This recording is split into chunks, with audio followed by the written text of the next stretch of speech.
अस्सलाम वालेकुम। आज का हमारा टॉपिक है मेजरिंग टेप। हम मेजरिंग इंस्ट्रूमेंट के बारे में पढ़ रहे थे। हमारे लास्ट लेक्चर में जो हमने पढ़ा था मेजरिंग इंस्ट्रूमेंट, वो था हमारा मीटर रूलर या मीटर रॉड, उसको हमने पढ़ लिया था। आज हम मेजरिंग टेप के बारे में पढ़ेंगे। मेजरिंग टेप, जब हमारे पास एक मीटर रॉड मेजर के लिए था तो हमें टेप की जरूरत क्यों पड़ी? क्योंकि बहुत बड़ी लेंथ को मेजर करने के लिए मीटर रॉड से मेजर करना मुश्किल हो जाता था, इसलिए मेजरिंग टेप जो है वो इस्तेमाल हुई। Use to measure the length, इसको लेंथ को मेजर करने के लिए इस्तेमाल किया जाता है। Measure length in metres, centimetres and inches, means इस पे मीटर, सेंटीमीटर और इंचेस के निशान बने हुए होते हैं और हम मीटर में भी लेंथ को मेजर कर सकते हैं, सेंटीमीटर्स में भी और इंचेस में भी।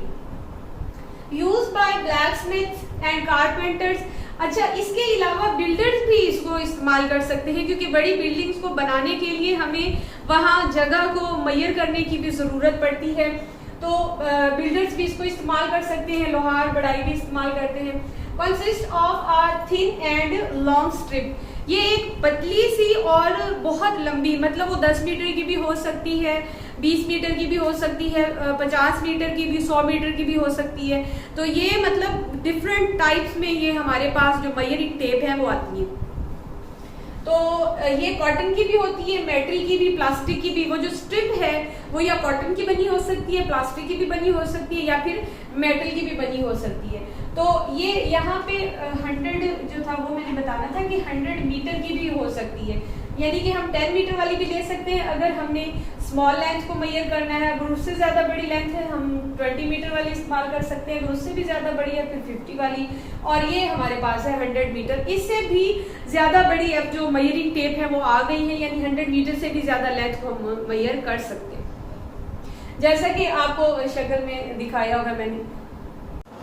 हमारा अगला टॉपिक है फिजिकल बैलेंस। फिजिकल बैलेंस जो है वो मास मेजरिंग इंस्ट्रूमेंट है। पहले हमने जो दो इंस्ट्रूमेंट पढ़े हैं वो है हमारे लेंथ मेजरिंग इंस्ट्रूमेंट, ये हमारा मास मेजरिंग इंस्ट्रूमेंट है, और लेंथ मेजरिंग हमारे दो और भी इंस्ट्रूमेंट्स हैं, जैसे वर्नियर कैलिपर और स्क्रू गेज, वो हम नेक्स्ट लेक्चर में पढ़ेंगे। तो ये हमारा है फिजिकल बैलेंस, यानी कि मास को मेजर करने के लिए इसको इस्तेमाल किया जाता है। Use to measure the mass, जैसे ये दिखाया गया है फिजिकल बैलेंस जो है तस्वीर में। यूज्ड इन लेबोरेटरीज, इसको हम लेबोरेटरी में इस्तेमाल करते हैं कि किसी एक ऑब्जेक्ट का मास मेजर करने के लिए या फिर दो ऑब्जेक्ट्स का आपस में कंपैरिजन करने के लिए इसको इस्तेमाल किया जाता है। देखिए जैसे दिखाया गया है कि इसके 2 पैन्स हैं, 2 पैन पे ये मुश्तमिल होता है और इसका बैलेंसिंग स्क्रू लगा हुआ है, बैलेंस करने के लिए इस्तेमाल होता है। दरमियान में बीम है, इसकी स्ट्रिप्स हैं जो यानी कि बैलेंस करने के लिए इस्तेमाल की जाती हैं।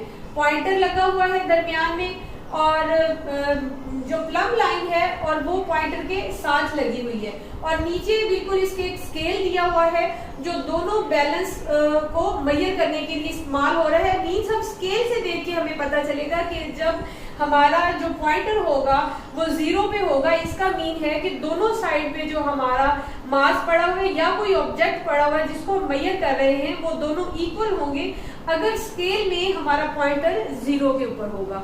तो ये है हमारा फिजिकल बैलेंस। और कल अब हमारा नेक्स्ट टॉपिक होगा, नेक्स्ट टॉपिक में हम पढ़ेंगे स्क्रू गेज, वर्नियर कैलिपर के बारे में। पहले वर्नियर कैलिपर को डिस्कस करेंगे, फिर उसके बाद हम स्क्रू गेज पे आएंगे।